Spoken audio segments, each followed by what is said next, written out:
Hello everyone and warmly welcome है आप सभी दोस्तों का आईएफएस के इस शानदार प्लेटफॉर्म के ऊपर।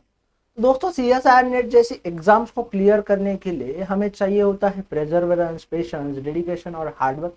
और उसी के साथ साथ आपका डीप थोरोली नॉलेज, अच्छे तरीके से आपके कंसेप्ट और आपका एक लॉजिकल थिंकिंग वाला अप्रोच भी इस एग्जाम्स में काम आता है। तो आज हम एक ऐसे कैंडिडेट से मिलेंगे जिन्होंने सीएसआईआर के लिए या फिर पीएचडी करने के लिए एक बेहतर जॉब को जो है वो रिजाइन करके इस सेक्टर्स में आ गए हैं। तो यकीनन उनकी जर्नी जो है वो शानदार और लाजवाब रही होगी। तो जानते हैं उनसे ही उनकी जर्नी को कि क्या अप एंड डाउन रहे, क्यों इस तरीके से आपने डिसीजन लिए और बाकी सारी चीजें। तो इससे आप लोगों को जो है बहुत हेल्प होगी। तो वीडियो के अंत तक इस सेशंस को जो है पूरा देखिएगा और जानेंगे अब हम उनकी जर्नी। तो हेलो। Hi sir. तो थोड़ा अपने बारे में बताइए हमें दोस्त। मेरा नाम जितेश कुमार है और अभी मैं करंटली पीएचडी स्टूडेंट हूँ। मैं उत्तर प्रदेश के डिस्ट्रिक्ट बुलंदशहर का रहने वाला हूँ सर। इससे पहले सर मैं 5 साल यूपी पुलिस में था और अभी मैं पीएचडी कर रहा हूँ। मैंने कभी ये नहीं सोचा था कि मैं पीएचडी तक पहुँच पाऊंगा और वो भी इतने अच्छे इंडियन इंस्टीट्यूट में, और ये सब कुछ हो पाया आईएफएस की वजह से। मेरा रास्ता बहुत कठिन था यहाँ तक पहुँचने का, क्योंकि मैं इतने लोकल कॉलेज से पढ़ के आया हूँ कि वहाँ पे माइक्रोस्कोप तक नहीं था और टीचर भी लोकल थे जो बीएससी करके वहाँ पढ़ा रहे थे। तो सब कुछ सेल्फ स्टडी से मुमकिन था एमएससी तक। उसके बाद एमएससी का जब मेरा फाइनल ईयर था तभी मेरी जॉब यूपी पुलिस में एज ए कांस्टेबल सिलेक्शन हुआ। देन फिर घर वालों ने बोला कि अभी जॉब मिल रही है तो जॉब कर लो। कुछ मेरे रिश्तेदार वगैरह ने भी बोला और मुझे भी लगा कि बेरोजगारी है तो कर लेते हैं। और एमएससी मैंने अच्छे से की जितना मैं सेल्फ स्टडी कर सकता था, बट मुझे ज़्यादा चीज़ों की नॉलेज नहीं थी, क्या करना है कैसे करना है। मैंने फर्स्ट टाइम सीएसआईआर का ऑफलाइन एग्जाम होते थे तो एक ऑफलाइन पेपर मैंने देखा। तो उसमें मुझे पता ही नहीं चल रहा था कि क्वेश्चंस किस तरह के हैं, कैसे इनको हैंडल करना होगा। तो एक डर मेरे अंदर बैठ गया उस समय। मैंने उस समय यूपी पुलिस को ज्वाइन कर लिया। उसके बाद मेरी ट्रेनिंग वगैरह चली तो मैं 5 साल कंटिन्यू रहा। उसी बीच मैंने बीच में इसको तो छोड़ ही दिया था कि मुझे जाना है, लेकिन मेरा एक सपना था मन में अंदर कि मुझे एक साइंटिस्ट बनना है। हाई स्कूल से ही मेरा ये सपना था कि मुझे साइंटिस्ट बनना है और बायो के फील्ड में बनना है। तो इसलिए मैंने मैथ को छोड़ करके इंटर में मैंने बायो में स्विच किया। देन जैसे जैसे चीज़ें आगे बढ़ी, नौकरी में मैं आ गया तो सारी चीज़ें मैं एकदम भूल सा आ गया था कि बायो के फील्ड में जाना भी है, साइंटिस्ट बनना भी है, क्या है। उसी बीच मुझे यूपीएसआई का एक पेपर मैंने दिया जिसमें मेरा सिलेक्शन फाइनल लिस्ट में मैं बाहर हुआ। देन फिर एक दिन मैं ऐसे ही गम में बैठा हुआ था तो आपके प्लेटफॉर्म पे एक सर हैं जो सेल बायोलॉजी की क्लास लेते हैं यूट्यूब पे, मैं नाम भूल रहा हूँ सर का। आंशु सर। प्रांशु सर। उनकी मैंने एक वीडियो देखी और उनकी वीडियो देख के लगा कि ये तो बहुत आसान है, क्योंकि उनके पढ़ाने का तरीका इतना अच्छा था और उसमें कंटेंट इतने अच्छे थे। मुझे लगा ये काफ़ी आसान है, मुझे अपने पुराने फील्ड में स्विच करना चाहिए। उसी समय मैंने उसी दिन शाम को मैंने आपका रिकॉर्डेड कोर्स लिया 6 मंथ का।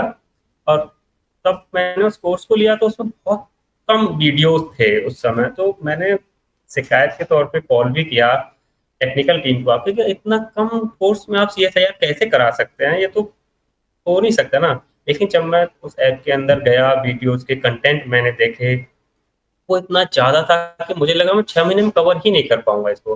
लेकिन फिर भी मैंने जॉब के चलते मैं लगभग 5 या 6 घंटे सोना कर दिया मैंने अपना, जितना भी टाइम मिलता मुझे। जैसे अगर जॉब मेरी कभी कभी मेरी जॉब फील्ड की जॉब थी तो चौराहे वगैरह पे भी जॉब लगती थी, कभी कभी ड्यूटीज लगती थी। तो उन ड्यूटीज के बीच में भी मैं चौराहे पे बैठा हूँ और किसी गुमटी के पीछे बैठ के मैं ऑनलाइन खोल के बैठ गया और अपना नोट्स बनाने तैयार कर दिया।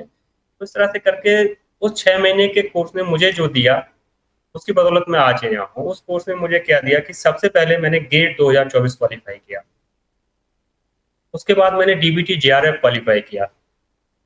देन मेरा फिर पीएचडी के लिए मैं इंटरव्यू के लिए गया। मैंने 3 जगह अप्लाई किया, ये सोच के कि मुझे इस सेशन में तो ज्वाइन नहीं करना है, नेक्स्ट सेशन में मैं ज्वाइन करूंगा।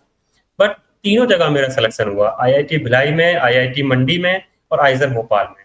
लेकिन कहीं ना कहीं एक्सपर्ट की सलाह और कुछ और लोगों की सलाह से मुझे लगा कि आइजर ज़्यादा बेटर है रिसर्च के मामले में, क्योंकि यहाँ आइजर भोपाल में BSL-3 भी है। और जिन सर के अंडर में अभी मैं कर रहा हूँ, डॉक्टर देवा प्रिया भट्टाचार्य, उनकी प्रोफाइल भी काफ़ी अच्छी थी और उनके जो रिसर्च का फील्ड है वो काफ़ी अच्छा था, तो मैंने सर को जॉइन किया यहाँ पे।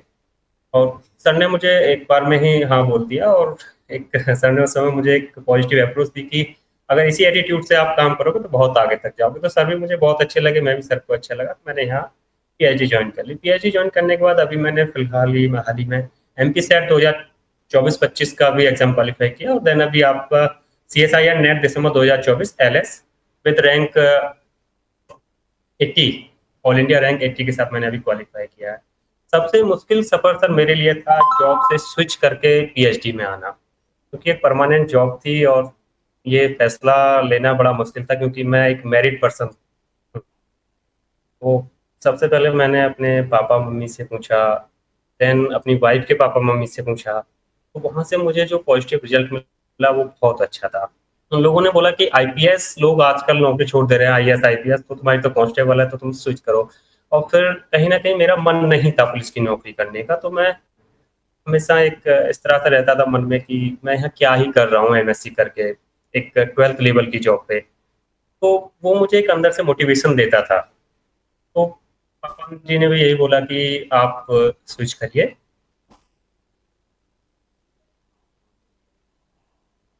और पीएचडी के लिए जर्नी वहीं जाके कंप्लीट हो। तो देन मेरी वाइफ ने मुझे काफ़ी सपोर्ट किया। वाइफ ने भी कहा कि हो सकता है कि भगवान आपको वहाँ लेके जाना चाह रहा हो, इसलिए आपके एग्जाम क्वालिफाई हो रहे हैं। बट एग्जाम क्वालिफाई हो रहे थे आईएफएस के लिए, क्योंकि जो कंटेंट था मैंने उसी का रिवीजन किया, मैंने कुछ और अदर बुक वगैरह कुछ नहीं पढ़ा। सिर्फ जो नोट्स आईएफएस ने मुझे प्रोवाइड किए, जो मैंने बनाए उनकी क्लासेस से, उससे बेहतर कंटेंट मुझे कहीं अभी तक नहीं मिला, और उसी की बदौलत मेरे ये सारे एग्जाम हुए हैं। क्योंकि प्रांशु सर और विशाल सर के नोट्स इतने अच्छे थे कि पीएचडी इंटरव्यू में लाइन टू लाइन वो क्वेश्चंस मुझसे पूछे जा रहे थे। तो कि उसी उन्हीं नोट्स और उनकी बदौलत मेरा पीएचडी में तीनों जगह सिलेक्शन हुआ। सबसे मुश्किल दौर था मुझे इस नौकरी को छोड़ना, लेकिन घर वालों की मदद से और मेरे सपने की वजह से मैं सब कर पाया। अब आपने जब आपने जॉब को छोड़ा होगा, पुलिस से सीधा मतलब जेआरएफ के लिए आए, तो यहाँ पे तो फेलोशिप मिलती है और बाकी चीज़ें जी ठीक है। सर। बट एक एज एन मैरिज पर्सन अगर जब आप होते हो तो इसमें थोड़ी बहुत सारी दिक्कतें आती है। तो ठीक है, आप घर वाले आपको सपोर्ट कर रहे थे, but back of the mind खुद के ही दिमाग में चलता रहता है कि मैं रिस्क ले रहा हूँ, मेरे हाँ सर। करियर के साथ रिस्क ले रहा हूँ। तो फिर उसके टाइम आपने डिसीजन किस लिए? हाँ सर, फिर लास्ट डिसीजन मैंने ये लिया कि अगर मैं स्विच करके जितनी सैलरी मुझे यहाँ मिल रही है 5 साल तो कोई दिक्कत नहीं आई, क्योंकि फेलोशिप मिलेगी, एचआरए है, सब कुछ है, लेकिन 5 साल के बाद क्या मैं करूँगा, उस समय मेरे लिए बहुत मुश्किल हो जाएगी। तो उस समय मैंने सोचा कि इतना तो मेरे अंदर है कि मैं कहीं ना कहीं अगर प्राइवेट भी पढ़ाने जाऊँगा तो पुलिस से ज़्यादा सैलरी तो मैं ले ही सकता हूँ। बट ऐसा नहीं है, आप इतने अच्छे इंस्टीट्यूट से अगर कर रहे हैं तो आपको डेफिनेटली कहीं ना कहीं आपका सिलेक्शन हो ही जाना है। और फिर अब तो इतने अच्छे प्रोग्राम आपके आईएफएस चैनल से मिल ही रहे हैं कि आप प्रोफेसर के लिए तैयारी कराने लगे हैं अभी, तो इतना मुश्किल नहीं होता है चीज़ों को करना। और मुझे अदर जॉब के मुकाबले प्रोफेसर की जॉब ज़्यादा ईजी लगी सिलेक्शन पाना इसमें। तो मुझे ये बताइए अब कि आपका डेली रूटीन क्या होता था जब आपने रिकॉर्डेड कोर्स लिया? तो आप पुलिस की जॉब में थे, और पुलिस की जॉब एक 24 आवर्स वाली जॉब है, उसमें आपको ऐसा हाँ नहीं है कि 8 घंटे की जॉब है फिर आप कहीं जा सकते हो, ऐसा कुछ नहीं होता। मतलब पुलिस की आप इंडिया में कहीं भी जाओगे तो आपको कभी भी किसी भी टाइम आपको ड्यूटी लग सकती है और जाना पड़ता है। तो फिर आपका प्रिपरेशन टाइम कैसा था और आप किस तरीके से एडजस्ट करते हो? मतलब मुझे बहुत क्यूरियोसिटी कोई ये जानना है। रेगुलर प्रिपरेशन टाइम मेरा नहीं रहा उस समय एक्चुअली।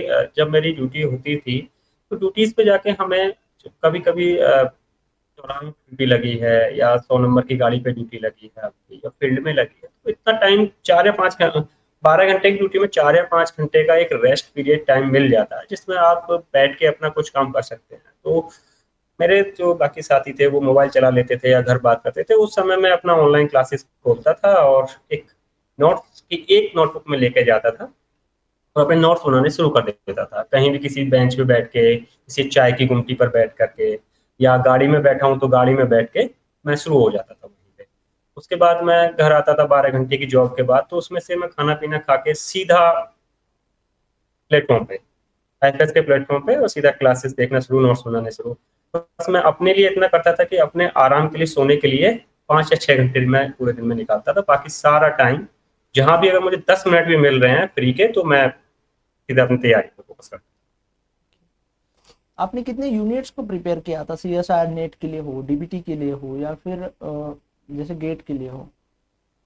सर मैंने तैयार तो 13 की 13 यूनिट की थी, बट मेरा फोकस हमेशा 8 यूनिट पे रहा, क्योंकि मैंने इकोलॉजी कभी नहीं पढ़ी थी। इकोलॉजी हो गया, प्लांट फिजियोलॉजी हो गया, 8 यूनिट को मैंने मैंने डाइव किया, और उन 8 से जैसा कंटेंट आप लोगों का है, तो 8 इनफ है। आप अच्छी रैंक ला सकते हैं 8 में। तो मुझे ये बताइए कि आपको सबसे इजीएस्ट यूनिट कौन सी लगी?